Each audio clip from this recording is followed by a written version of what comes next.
All right, let's talk about the real process of weight loss. First up, the golden rule, calorie deficit. I lose weight when I burn more calories than I eat.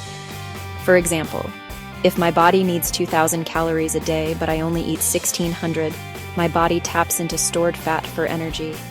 That's how the magic happens. But it's not just about eating less, it's about eating smarter. I focus on a healthy diet, high protein, low carb, packed with fiber fruits, veggies, eggs, lean meats, nuts, and whole grains.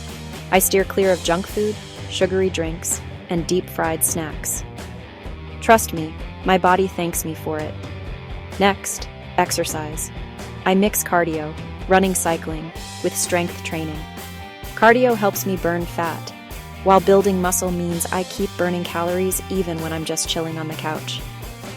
Sleep is a game changer too. If I don't get enough quality sleep, my hunger hormones go wild, and my metabolism slows down. So, I aim for at least 7 to 8 hours of good sleep every night. And let's not forget hydration. Water is my best friend. I try to drink 2 to 3 liters a day. It boosts my metabolism and helps curb those random cravings. But here's the real secret: consistency and patience. Weight loss isn't a sprint, it's a marathon. I aim to lose about half to 1 kilo per week, safely. No shortcuts, just steady progress. Stick with it, trust the process, and celebrate every small win.